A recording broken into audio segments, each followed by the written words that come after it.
Hello friends, welcome back to English with Asha ma'am. आज आपके लिए मैं एक मॉरल बेस्ड स्टोरी लेकर आई हूँ और इसका टाइटल है the price of betrayal. Betrayal price होता है कीमत, और बिट्रेयल मीन्स किसी को धोखा देना या किसी के साथ विश्वासघात करना, किसी का ट्रस्ट तोड़ना। ठीक है, तो ट्रस्ट हो गया भरोसा, किसी के भरोसे को तोड़ना, विश्वासघात करना। प्राइस ऑफ बिट्रेयल, विश्वासघात की कीमत। देखते हैं किसने विश्वासघात किया, किसको क्या कीमत चुकानी पड़ी। स्टोरी में अच्छे वर्ड मीनिंग्स है, तो एक एक जो डिफिकल्ट वर्ड है उसका मीनिंग साथ में मैंने हिंदी में लिखा है, और आपको जो भी इम्पोर्टेंट ग्रामर टॉपिक होगा साथ साथ आपको समझाऊंगी। वीडियो आपके लिए हेल्पफुल रहेगा, इसी के लिए वीडियो को कर दीजिए लाइक, और चैनल पे नए हैं तो सब्सक्राइब भी कर लीजिए। आइए शुरू करते हैं। A fisherman enfeebled, enfeebled with age, एक मछुआरा, मैन है सिंगुलर में है, एक मछुआरा, enfeebled, तो फीबल इस वर्ड का मीनिंग भी होता है कमजोर। enfeebled इसका पास्ट टेंस है कि जो उम्र के साथ कमजोर हो गया था। ठीक है, enfeebled मीन्स कमजोर होना, with age उम्र के साथ जो कमजोर हो गया था। could no longer go out to sea, वो अब ज्यादा सी मीन्स समुद्र में नहीं जा पाता था, जा सकता था, कुड है तो जा सकता था। So he began fishing in the river, इसलिए उसने शुरू कर दिया फिशिंग करना, मछली पकड़ना नदी में, क्योंकि वो समुद्र में नहीं जा सकता था अब बढ़ती उम्र के कारण। वर्ब सेकंड फॉर्म है ये began. Every morning he would go down to the river, तो हर सुबह वो जाता रिवर नदी की तरफ, and sit there fishing the whole day long, और वहां सिट मीन्स बैठना, वहां बैठता वो उस जगह पर नदी के किनारे, और मछली पकड़ने का काम करता। होल डे लॉन्ग मीन्स पूरे दिन भर। In the evening he would sell whatever he had caught, evening शाम को, ही वुड सेल वो बेचता, सेल मतलब बेचना, वट एवर जो कुछ भी, ही हैड कॉट जो उसने पकड़ा था। हैड कॉट ये वर्ब थर्ड फॉर्म है, हैड के साथ लगी है, पास्ट परफेक्ट टेंस की पहचान है ये। जो कुछ भी उसने पकड़ा था एक पर्टिकुलर दिन वो जाता और शाम को उसको बेचता। बाय फूड फॉर हिमसेल्फ, फिर अपने लिए खाना खरीदता, एंड गो होम और घर आ जाता। It was a hard life for an old man, तो ये जो इस तरीके का जीवन था वो उसके लिए बहुत ही हार्ड था, मीन्स कठिन था, क्योंकि वो बूढ़ा था। फॉर एन ओल्ड मैन, एक बूढ़े आदमी के लिए इस तरीके का जीवन जीना, इतनी मेहनत करना सुबह से लेकर शाम तक और रात तक घर आना, ये तो बहुत मुश्किल था। वन हॉट आफ्टरनून, एक गरम दोपहरी की बात है, दोपहर की बात है। While he was trying to keep awake, जब वो कोशिश कर रहा था जगने की, जगा रहने की। Trying to keep awake means जगा रहने की, क्योंकि दोपहर के टाइम में हो सकता है उसको नींद आ रही हो। वाइल जब वो कोशिश कर रहा था जगे रहने की, एंड बेमोनिंग, बेमोनिंग हिज फेट, और फेट मतलब किस्मत, बेमोनिंग हो गया टू एक्सप्रेस सोरो, दुख प्रकट करना, शिकायत करना। तो जब वो अपने किस्मत को लेकर शिकायत कर रहा था, एक्सप्रेसिंग सॉरो या डिसकंटेंट शो कर रहा था, शिकायत कर रहा था। अ लार्ज बर्ड, एक बहुत ही बड़ी चिड़िया, विद सिल्वरी फेदर्स, जिसके की सिल्वरी मीन्स चांदी के जैसे उसके पंख थे। सिल्वरी यहाँ पे एडजेक्टिव का काम कर रहा है, फेदर्स को डिस्क्राइब कर रहा है। सिल्वरी फेदर्स, चांदी के जैसे पंख। Alighted on a rock, alight मतलब उतरना, तो वो उतरी, सेकंड फॉर्म में है वर्ब, वो उतरी एक पत्थर के ऊपर, बड़े से रॉक के ऊपर, नियर हिम उसके पास।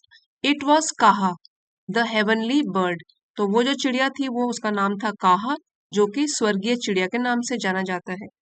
सो कहा को माना जाता है कि वो स्वर्ग से आई हुई चिड़िया होती है। इट वॉज कहा द हेवनली बर्ड, की जो एक स्वर्ग वाली चिड़िया थी, वो वहां पे उसके साइड में एक पत्थर के ऊपर उतरी। Have you know one two care for you grandpa, asked the bird, उस चिड़िया ने बूढ़े आदमी को पूछा कि क्या आपके पास कोई भी नहीं है जो आपकी देखभाल करे grandpa. Not a soul, no कोई भी नहीं है। द फिशरमैन रिप्लाइड मतलब उत्तर दिया उसने। नॉट अ सोल इसका मतलब है कि कोई भी नहीं है। सो ये एक ईडियम होती है, नॉट अ सोल, जिसका मतलब होता है नोबडी, नो वन, कोई भी नहीं। You should not be doing such work at your age. तो चिड़िया बोलती है, सेट द बर्ड, कि आपको इस उम्र में कोई ऐसा काम नहीं करना चाहिए। You should not be doing, तो आपको इस बढ़ती उम्र में या बूढ़ी एज में, बुढ़ापे में ये सब काम तो नहीं करना चाहिए। फ्रॉम नाउ ऑन, अब के बाद, I will bring you a big fish every evening, मैं आपके लिए लाया करूंगी एक बड़ी मछली हर शाम। यू कैन सेल इट, आप उसको बेच सकते हो। And live in comfort, comfort means सुख शांति या आराम से, तो आप उस मछली को बेच सकते हो और फिर सुख शांति का जीवन जी सकते हो। ट्रू टू हर वर्ड, अब ये जो एक्सप्रेशन है ट्रू टू हर वर्ड, इसमें हम हर के बदले हिज भी बोल सकते हैं, और इसका मतलब होता है कि डूइंग वट वन सेड, ठीक है, अपनी प्रॉमिस को बनाए रखना, कीपिंग वंस प्रॉमिस। तो ट्रू टू हर वर्ड, अपने वादा जो उसने किया था उसको बनाए रखने के लिए, द बर्ड बिगैन, उसने शुरू किया, to drop a large fish at his doorstep. तो डोर स्टेप हो गया घर के दरवाजे पर, उसने शुरू किया, ड्रॉप मीन्स गिराना, एक बड़ी सी मछली उसके दरवाजे पर, एवरी इवनिंग, हर एक शाम को। तो चिड़िया ने अपना वादा निभाया, ट्रू टू हर वर्ड, और अपने वादे को निभाकर एक बड़ी मछली उसके दरवाजे पर रोज इवनिंग में, शाम को गिराती थी वो। All that the fisherman had to do was to take it to the market. अब जो ये जो एक्सप्रेशन है all that he had to do, इसका मतलब है कि बस इतना ही उसको करना था। So all that the fisherman had to do, so मछुआरे को इतना ही करना था कि उस मछली को उसको मार्केट में लेके जाना था और फिर वहां पे उसको बेचना था। As big fish were in great demand, अब क्योंकि बड़ी मछलियों की भारी डिमांड थी, भारी मांग थी, बहुत ज्यादा मांग थी, और फिश है यहाँ प्लूरल में इसको यूज किया गया है, फिश का प्लूरल भी फिश होता है, और यहाँ पे वर यूज किया है प्लूरल में कि बड़ी मछलियों की तो बहुत मांग थी मार्केट में। He was soon rolling in money, ये जो फ्रेज है रोलिंग इन मनी, इसका मतलब होता है वेरी रिच। तो ही वॉज सून, वो जल्दी ही रिच बन गया, धनवान हो गया। ठीक है, तो यहाँ पे आपने इतने सारे वर्ड मीनिंग्स देख लिए, बहुत सारे हैं, जैसे डोर स्टेप हो गया, रोलिंग इन मनी हो गया, और ये भी है all that he had to do. अलग अलग एक्सप्रेशन, वर्ड मीनिंग्स, ईडियम्स, बहुत चीजें आप जब पढ़ते हैं तो सीखते भी हैं। He was soon rolling in money, जल्दी ही वो बहुत ही धनवान हो गया, रिच हो गया। ही बॉट, उसने खरीदा, बाय का सेकेंड फॉर्म हो गया बॉट, उसने खरीदा। अ कॉटेज नियर द सी, समुद्र के किनारे उसने एक झोपड़ी खरीदी या एक छोटा सा घर खरीदा। With a garden around it, जिसके आसपास एक बगीचा था उस झोपड़ी के। And engaged a servant to cook for him, और उसने एक नौकर को रखा, एंगेज मतलब नियुक्त किया, नौकरी में लगाया, फॉर हिम अपने लिए, क्योंकि अब तो उसके पास पैसे हो गए, नौकर उसने रखा है, वो उसके लिए खाना बनाएगा, cook for him. His wife had died some years earlier, उसकी जो वाइफ पत्नी थी हैड डाइड, ये वर्ब की थर्ड फॉर्म है, हैड के साथ लगी है, पास्ट परफेक्ट की पहचान है। उसकी वाइफ वो मर चुकी थी कुछ सालों पहले। He had decided to marry again, तो उसने फैसला किया था कि वो दोबारा से शादी करेगा, तो इसलिए he began to look for a suitable women, suitable मतलब उपयुक्त, तो उसने शुरू कर दिया, बिगैन सेकेंड फॉर्म है, टू लुक ये वर्ब फर्स्ट फॉर्म है, जब टू के बाद लगता है तो वर्ब फर्स्ट फॉर्म लगता है, पर्पस बताता है, उद्देश्य बताता है कि उसने शुरू कर दिया क्या, टू लुक फॉर ढूंढने के लिए एक उपयुक्त औरत जिसके साथ वो शादी कर सके। One day he heard the royal courtier courtier make an announcement, एक दिन उसने सुना, ठीक है, ही हर्ड सुना, रॉयल शाही दरबारी को एक घोषणा करते हुए, अनाउंसमेंट घोषणा। Our king has news of a great bird called Kaha, कहता है जो अनाउंस कर रहा होता है, सेट द कॉर्टियर दरबारी, वो बोलता है कि हमारे राजा ने सुनी है एक खबर एक बहुत बड़ी चिड़िया की जिसका नाम कहा है। whoever can give information about this bird, जो कोई भी, whoever जो कोई भी जानकारी दे सकता है इस चिड़िया के बारे में, एंड हेल्प कैच इट, और हेल्प मदद कर सकता है इसको पकड़ने में, विल बी रिवार्डेड उसको पुरस्कार दिया जाएगा, या बोल सकते हैं उसको पुरस्कृत किया जाएगा। विल बी रिवॉर्डेड ये पैसिव में है। With half the gold in the royal treasury. Half the gold मतलब कि जो शाही खजाने में, ट्रेजरी खजाने में जितनी भी गोल्ड मतलब सोना है उसका आधा हिस्सा उसको मिलेगा रिवॉर्ड, पुरस्कार के रूप में। एंड हाफ द किंगडम, और राज्य का भी आधा हिस्सा उसको मिलेगा, तो इतना ज्यादा पैसा उसको मिलेगा।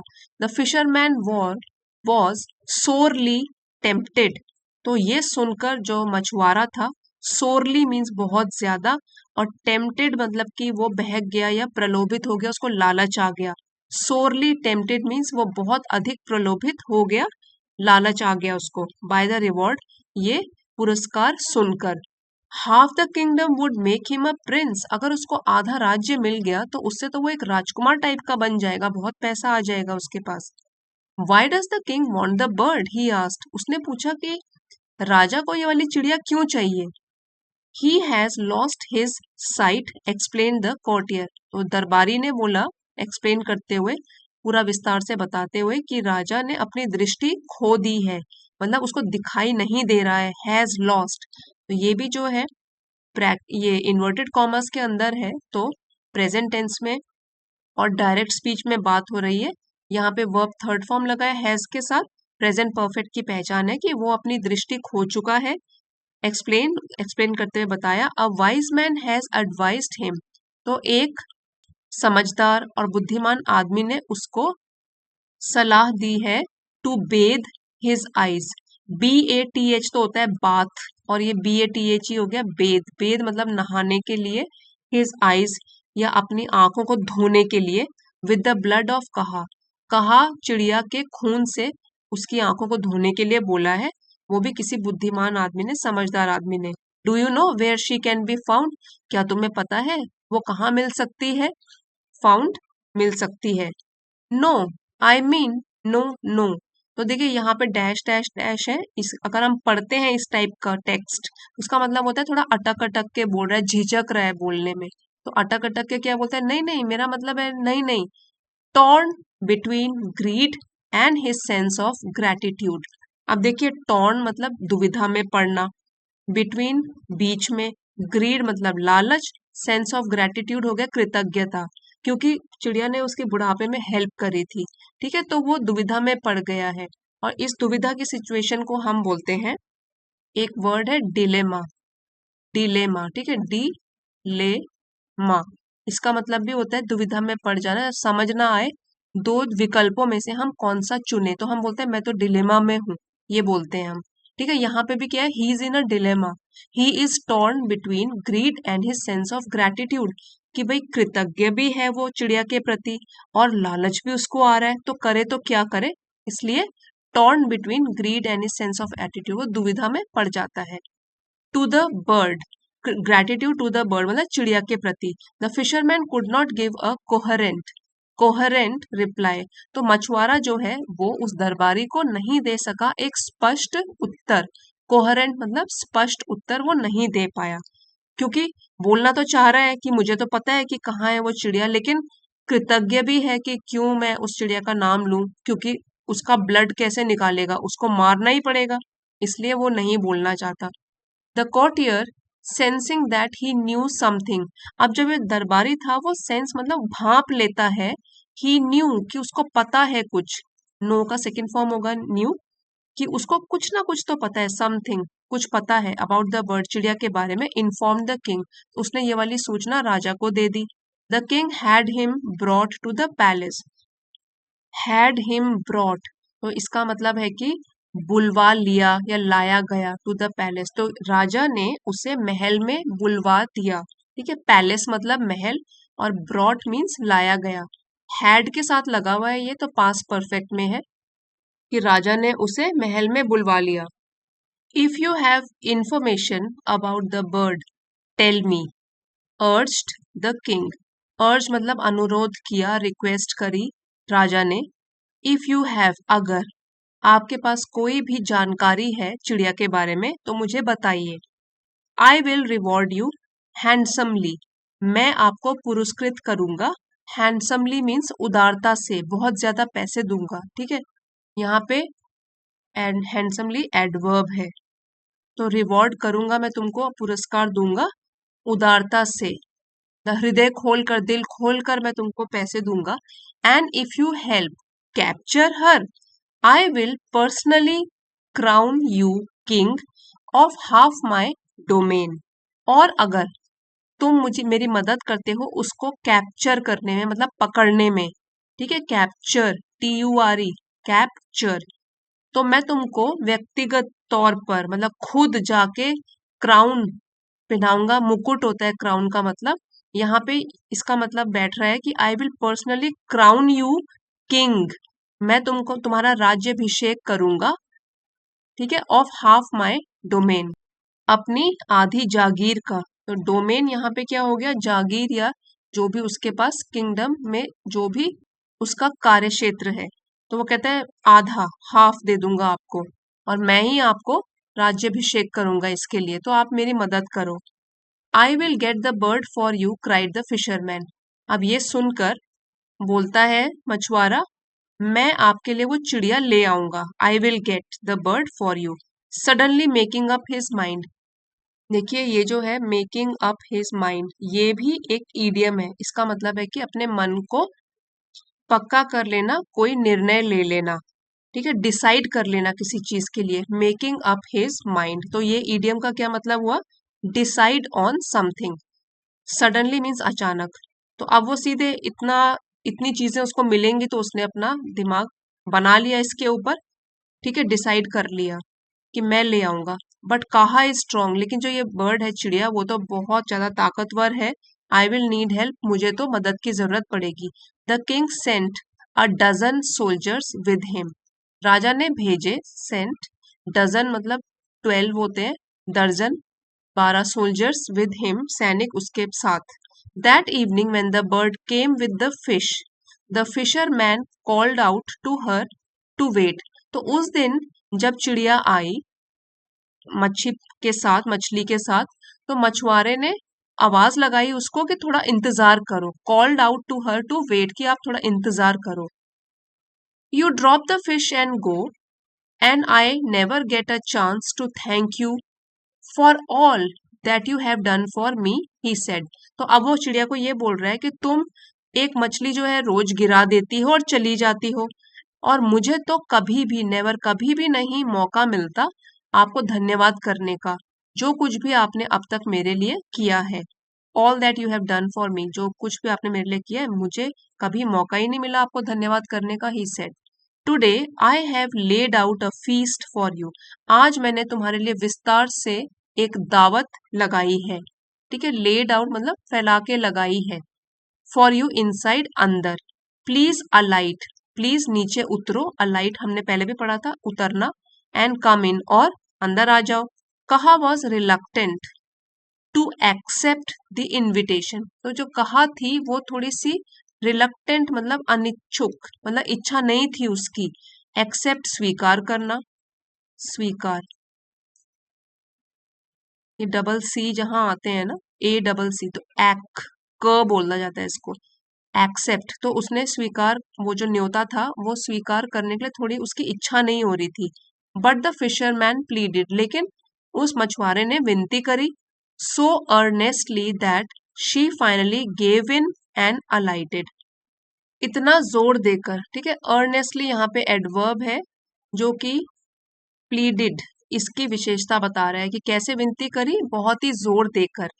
That she finally gave in, gave in, to give in, इसका ये फ्रेज है, इसका मतलब होता है टू फाइनली अग्री, ठीक है, फाइनली आखिरकार उसने, अग्री वो सहमत हो गई, तो गिव इन का पास्ट टेंस हो गया गेव इन। सो जो इतनी जब जोर लगाकर उसने प्रार्थना करी उससे, तो आखिरकार वो तैयार हो गई, वो सहमत हो गई, एंड अलाइटेड, नीचे उतरी। द मोमेंट, जिस क्षण she was on the ground, कि वो ग्राउंड धरती पर उतरी, the fisherman grabbed one of her legs, तो फिशरमैन मछुआरे ने ग्रैब मतलब जकड़ लिया, झपट्टे से पकड़ लिया, वन ऑफ हर लेग्स, ठीक है, वन ऑफ मतलब एक, कईयों में से एक, दो या दो से ज्यादा में से एक। तो यहाँ पे हम नाउन जो है वो प्लूरल नाउन होता है उसके आगे, तभी तो हम बोल सकते हैं कि उनमें से एक, अगर प्लूरल होगा कोई नाउन तो उसके पाँव जो दो ही तो थे, दो में से एक पाँव उसने पकड़ लिया एंड शाउटेड और चिल्लाया टू द सोल्जर्स, उन सैनिकों के लिए, hiding in his house to come out, जो कि छिपे हुए थे उसके घर में, कि वो बाहर आए, टू कम आउट कि वो बाहर आए। They rushed to his add, वो बाहर आए तेजी से, टू हिज एड मतलब मदद के लिए बाहर आए। But their combined effort could not keep Kaha down, लेकिन उसका उन लोगों का जो कंबाइंड मतलब इकट्ठे मिलके जो प्रयास उन्होंने किया कहा को पकड़ने का, could not keep Kaha down, वो कहा को रोक न सका। इतनी स्ट्रांग थी वो, इतनी ताकतवर थी चिड़िया। कंबाइंड एफर्ट मतलब संयुक्त प्रयास, इकट्ठे मिलके जो उन्होंने प्रयास किया उस चिड़िया को नीचे ही रखने का, उड़ने न देने का। She rose into the air, अब वो चिड़िया तो बहुत स्ट्रांग थी, तो वो उड़ी ऊपर की तरफ हवा में। राइज का पास्ट टेंस हो गया रोज, वो उठी ऊपर की तरफ हवा में, with the fisherman still clinging clinging on to her leg, और वो जो मछुआरा था अभी भी वो चिपके हुआ था ऑन टू हर लेग, उसके पाँव को पकड़कर। यहाँ आप फोटो में भी देख सकते हैं, क्योंकि उसने क्या किया था, झपट्टा मार के चिड़िया का एक पाँव पकड़ लिया था, और जब वो उड़ी चिड़िया तो फिशरमैन मछुआरा अभी भी चिपका हुआ था उसके पाँव से। By the time he realized he was being carried away, by the time means जब तक, ही रियलाइज्ड उसको समझ में आया, उसको एहसास हुआ, he was being carried away उसको दूर ले जाया जा रहा है। The fisherman was too high in the air to let go, वो मछुआरा इतना ऊंचा ऊपर पहुंच गया था हवा में, टू लेट गो मीन्स कि वो उसको छोड़ नहीं सकता था अब। लेट गो का मतलब हो गया छोड़ना, और देखिए यहाँ पे है TOO और टू, ठीक है। टू और टू जब इकट्ठे एक सेंटेंस में इनका यूज होता है तो उनका इफेक्ट जो होता है वो नेगेटिव होता है। जैसे कि देखिए, he was too high in the air to let go, वो इतना ऊंचा उड़ चुका था हवा में, इतनी ऊपर था हवा में कि वो अब उसको छोड़ नहीं सकता था। ही हंग ऑन ग्रिमली, यहाँ पे ग्रिमली का मतलब होगा कि अनमने ढंग से या अनमनेपन से, मतलब मन तो नहीं कर रहा है लेकिन पकड़ना तो पड़ेगा, नहीं तो नीचे गिर जाएगा, तो वो लटका रहा अनमनेपन से वहां पे। एंड नीदर ही नॉर कहा वर एवर सीन अगेन, और न तो मछुआरा और न ही कहा वर एवर सीन अगेन, उनको फिर कभी देखा गया। तो जब वो उड़ गए हवा में, एक बार कहा उड़ गई तो उसके बाद दोनों के दोनों हवा में गायब हो गए, उनको फिर कभी भी नहीं देखा गया। सो कहानी से हमने ये सीखा, इसका मॉरल है, greed and betrayal can lead to one's downfall. Greed हो गया लोभ लालच, बिट्रेयल हमने पहले भी पढ़ा था, कहानी का शीर्षक भी था विश्वासघात, किसी के ट्रस्ट को तोड़ना। तो एक तो लालच और एक विश्वासघात। Can lead to one's downfall, downfall इसकी वजह से किसी का पतन हो सकता है। अगर हम किसी के साथ विश्वासघात करते हैं और लालची होते हैं तो हमारा पतन हो सकता है। जैसे कि कहानी में भी हुआ, the fisherman's desire for wealth and power, so जो मछुआरे की इच्छा थी कि वो धनी हो जाए और उसको सत्ता मिल जाए, caused him to betray the very bird, तो इसकी वजह से उसने विश्वास तोड़ा उसी चिड़िया का। यहाँ पे वेरी जो है वो एम्फेसिस देने के लिए है कि उसी चिड़िया का उसने विश्वास तोड़ा, दैट हेल्प्ड हिम, जिसने कि उसकी मदद करी थी। Ultimately leading to his own disappearance, ultimately means अंततः आखिरकार, लीडिंग टू जिसकी वजह से वो खुद ही गायब हो गया, एंड लॉस मीन्स हानि, लालच की वजह से उसकी हानि हो गई, लॉस हो गया उसको, और आखिर में उसको कुछ भी नहीं मिला, अपनी जिंदगी से भी हाथ धोना पड़ा, क्योंकि अब वो कहाँ चला गया, कहानी तो वहीं खत्म हो गई, वो वहां से गायब हो गया। और कहा जो है वो स्वर्ग से आई हुई चिड़िया है कहानी के अनुसार, तो उसको अपने लालच का फल मिला और उसने विश्वासघात की कीमत भी चुकाई। सो फ्रेंड्स, ये हमारी आज की स्टोरी थी, बहुत अच्छे वर्ड मीनिंग्स थे। इसका PDF आपको 2 डेज के बाद इंग्लिश विद आशा मैम मेरे टेलीग्राम चैनल पे मिल जाएगा, चाहे तो आप वहां से भी रिवाइज कर सकते हो। सो वीडियो पसंद आया है तो प्लीज लाइक शेयर और सब्सक्राइब जरूर करना। कमेंट्स में बताइएगा कैसा लगा video. Thank you for watching, अगले वीडियो में मिलते हैं।